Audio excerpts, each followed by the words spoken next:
Miarabantsika nahatratra indray izao fandaharana izao.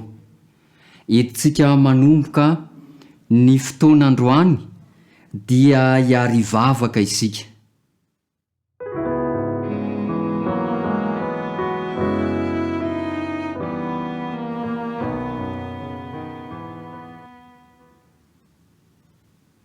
Misaotranao zahay Andriamanitro fa nomenao izao fotoana izao.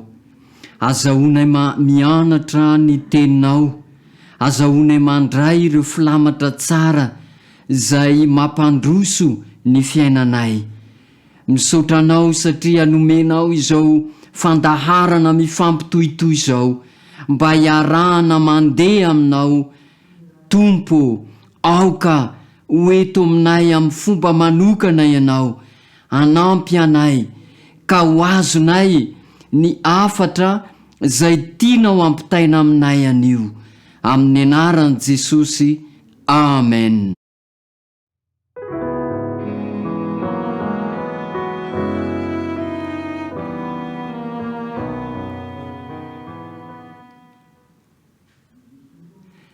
Ry havana malala, misaotra an'Andriamanitra isika satria nisahirana izy tamin'ny fanamboarana antsika olombelona. Ny tenin'Andriamanitra dia milaza fa Andriamanitra dia afa-po teo amin'ny asan'ny tanany. Hoy indrindra izy ao amin'ny Genesis 1 ary ny 1:30 manao hoe: ary hitan'Andriamanitra izay rehetra nataony ary indro tsara indrindra izany. Eny ry havana, na dia izany aza dia nisy ny toe-javatra izay nanamaloka an'io fahatsarana io, satria ny Genesis 3 dia mitantara ny fahalavon'ny olombelona. Tsy nankatoa n'Andriamanitra izy, vokany dia voaozina ny tany noho izay nataon'izy ireo. Genesis 3 ary ny 7:70. Fahoriana no hinananao ny vokany amin'ny andro rehetra izay iainanao. Genesis 3 ary ny 7:70. Ary aniry tsilo sy ero anao izy, ary ho anao ny anana famboly.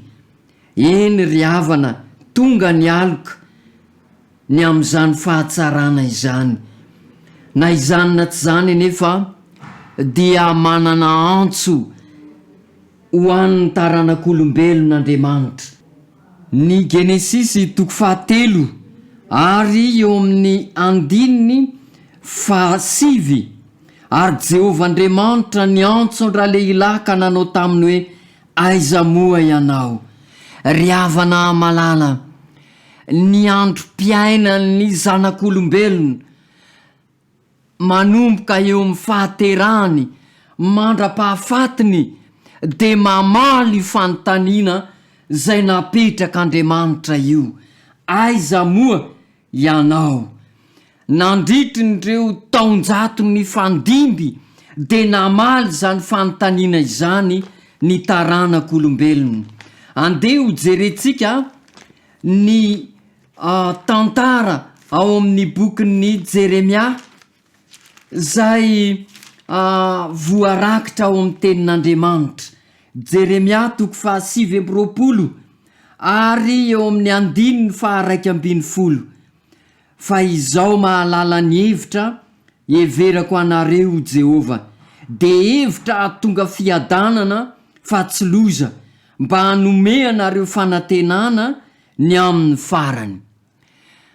Ry havana, Andriamanitra dia manana hevitra hiaverana antsika, ary hevitra izay mahatonga fiadanana amin'izao taona vaovao izao.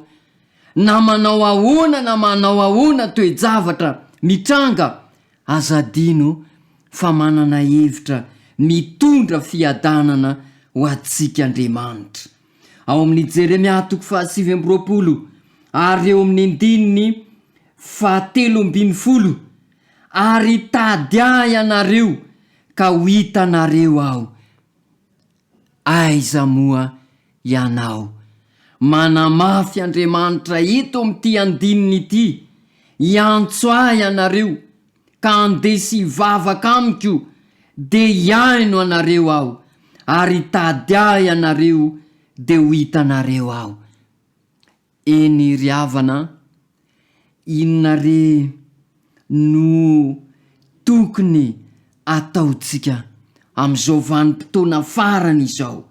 Andriamanitra dia miantso atsika mba hitady azy, ary eo amin'ny 7:20 amin'ny Jeremia 7:20, hitady ahy ianareo de ho hitanareo aho, rakatsahinareo amin'ny fonareo rehetra.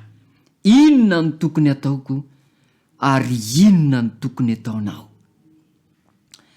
Hoy voalaza eto hoe mikatsaka an Jehova. Zany no tokony ataotsika ry kristianina havana.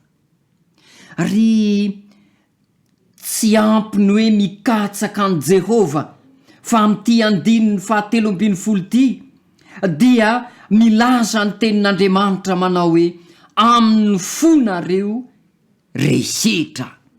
Manamafy zany ny bokin'ny Romanina 2:20 ary eo amin'ny 1 sy ny 2. Koa amin'izany mangataka aminareo aho ry rahalahy noho ny famindrapon'Andriamanitra mba atolotrareo ny tenanareo ho fanatitra velona, masina, sitrak'Andriamanitra de fanimpom-panahy mety ataonareo zany. Voalaza eto fa tokony hanolotra ny tenantsika isika, ary zay indrindra le hoe mikatsaka an Jehova amin'ny fo manontolo, manolotra ny tena manontolo. Eny ry havana malala, atolotrareo ny tenanareo ho fanatitra velona. Ny sary izay ambaran'ny mpanoratra eto de sarin'ireo zay mpanatitra fanatitra fahizay, ary ndraindray dia tsy mitovy ilay mpanatitra sy ilay fanatitra zay aterina. Matetika ny fanatitra aterina dia tsy misy kalemo, tsara, ankasitrahana, mifanaraka amin'ny sitrapon'Andriamanitra. Fa ndraindray ry havana malala, ny mpanatitra n'izany fanatitra izany dia tsy mitovy amin'ny fanatitra etiny. Ary raha miresaka ny tenin'Andriamanitra manao hoe katsahinareo amin'ny fonareo rehetra, de ny tiany ambara voalohany de ity: aoka mba tsy hisy fizarazarana, aoka mba ho iray tsy mivaky na ny fanatitra entina na ilay mpanatitra fanatitra. De zao koa ny voambara: fanimpom-panahy mety ataonareo zany. Ilay fanimpom-panahy dia misy fanampanazavana kely ery ambany ery manao hoe fanompoam-pivavahana. Ary ity fanimpom-pivavahana ity dia adikan'ny malagasy ho mitovy avokoa, fa amin'ny dikateny Grika dia avahana ary miavaka roa io fanimpom-pivavahana io.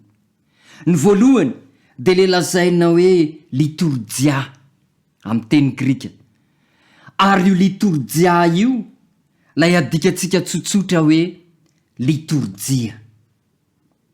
Ilay fanimpom-pivavahana faharoa, lay hevitra faharoan'ny fanimpom-pivavahana de le hoe culte kosa, avy amin'ny teny latinina hoe cultus, ary ny heviny dia midika ho fifandraisana amin'Andriamanitra, fanabehazana, fitaizana raha toa le litorjia fanompoam-pivavahana lazaina amin'ny teny frantsay hoe service. Indraindray ry havana malala dia misaraka ireo ny litorjia sy ny culte. Indraindray ry havana malala dia tsara ny litorjia, sitrak'Andriamanitra ny litorjia ary marina ny litorjia. Fa mba manao ahoana kosa ny culte na ny cultus na ny fifandraisana amin'Andriamanitra? Ny antso amin'ity anio ity de zao: atolory ny tenanareo. Ny antso amin'ity anio ity de zao: katsaho amin'ny fonareo rehetra Jehova. Dikan'izany ry havana malala, aoka mba tsy ny litorjia ihany no tsara, ankasitrahana ary marina, fa aoka mba ho hatramin'ny fitaizana ihany koa. Aoka mba hatramin'ny fifandraisana amin'Andriamanitra ihany koa no tsara, ankasitrahana sady marina. Ny faniriko de izao: engane mba ho atolotritsika ny tenantsika ho fanatitra velona, masina, sitrak'Andriamanitra. Ary zany tokoa ilay lohateny androany de ny hoe: atolory ny tenanao. Dikan'izany ry kristianina havana, aoka tsy ny servisy ihany, tsy ny fanompoana ihany no ao anatin'ny saitsika, fa aoka hojerena mihitsy ny fitaizam-panahy, hojerena mihitsy ny fifandraisana amin'Andriamanitra. Raha isy ny fanavaozana, aoka mba tsy ho ny litorjia no avaozina, fa aoka mba ho ny fifandraisana amin'Andriamanitra. Aoka mba ho ny fitaizam-panahy, zany ny tokony avaozina. Fa ny litorjia ry havana de samy manana ny azy io. Ny ary manana ny azy, ny atsy manana ny azy. Eny na de ny ray trano azy mety samy manana ny litorjiany, ny fomba fihirany, fandaharam-potoanany samy manana. Fa kosa ry havana malala, aoka mba ho ampiraisiny ny culte, ny firaisana amin'Andriamanitra isika, ny fitaizam-panahy isika. Aoka mba hisy ny fitaizam-panahy ho amin'ny tsara, ho amin'ny ankasitrahana sy ho amin'ny marina. Ary farany, raha toa ka atolotritsika ny tenantsika ho an'Andriamanitra, raha toa atolotritsika ny tenantsika manontolo, ny fotsika manontolo, ny saitsika manontolo sy ny maizy tsika manontolo, de zao ny voalaza ao amin'ny bokin'ny Samuela voalohany: rehefa nanolotra ny tenano an'Andriamanitra Samuela tamin'izany fotoana izany. Ao amin'ny Samuela voalohany toko 7 ary eo amin'ny andininy 7:20: ary nitombo Samuel sady nomba azy Jehova, ka tsy nisy navelany ho raraka an-tany ny teniny. Nanolo tena ho an'Andriamanitra Samuel, ka tsy ny fanompoana ihany, fa ny tenany ray manontolo no natolono an'Andriamanitra. Ary ny voalaza eto dia tsy nisy navelany ho raraka an-tany ny teniny na de iray aza. Zany ry havana malala no atao hoe manontolo, feno sy tanteraka. Amin'ny dikateny anankiray de zao no azo anazavana n'io andinin'io: Samuela voalohany toko 7 ary ny andininy 7:20: ka tsy nisy navelan'Andriamanitra ho raraka an-tany ny tenin'ny Samuel. Ilay teny ry havana malala dia manana hevitra hoe fifandraisana, ary ahitana ihany koa an'ilay hevitra hoe affaire na raharaha. Zany hoe lay dika teny voalohany de zao: tsy nisy navelany Samuela ho raraka an-tany ny affaire-mpivavahana, ny raharaha-mpivavahana manontolo sy feno zany. Fa ny hevitra faharoa de zao: rehefa manolotra ny tena manontolo an'Andriamanitra tsy voazarazara, de tsisy avelan'Andriamanitra ho raraka an-tany ny affaire-tsika, ny business-tsika, zay mba ezaka kely ataotsika, ireny fikasana tsara rehetra ireny, de tsy avelan'Andriamanitra ho raraka an-tany ireny. Ny faniriko am'izao taona izao de mba ho samy tahin'Andriamanitra ny isika, samy ambin'Andriamanitra am'izay mety ho affaire rehetra, zay mety ho business ataotsika, zay tsara, ankasitrahana no marina. Ary de ho tanteraka amintsika tokoa ilay teny fikasana ao amin'ny bokin'ny Salamo 140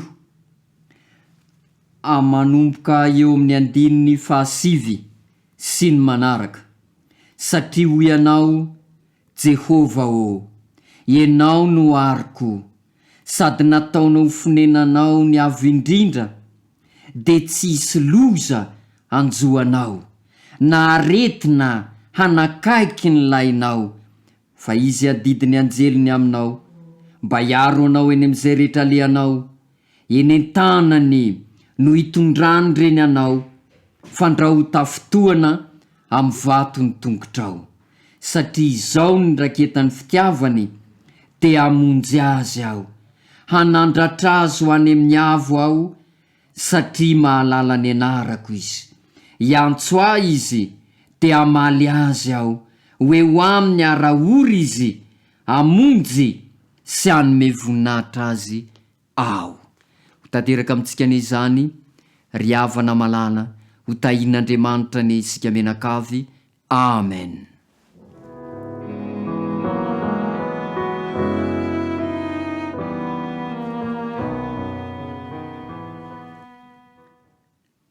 Misotranao zahay, ry Andriamanitra ray izay any an-danitro, fanomenao ity fandaharana mifampitohitohy ity, mba azahoanay manakaiky anao, mba ahafahanay mamaly ny antsonao.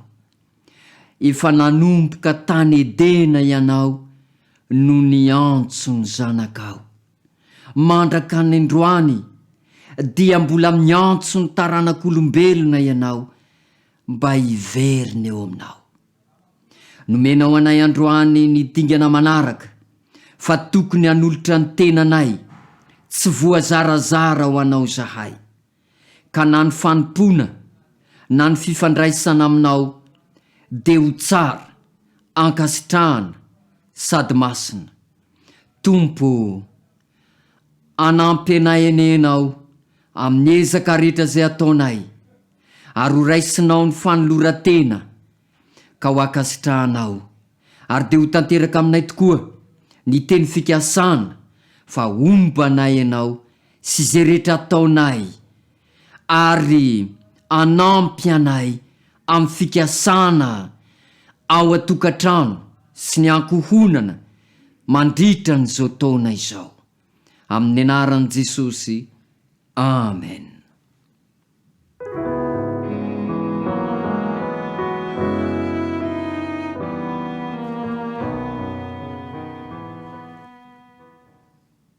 Dia mametraka ny mandram-piona amintsika rehetra tompoko, samy tahin'Andriamanitra.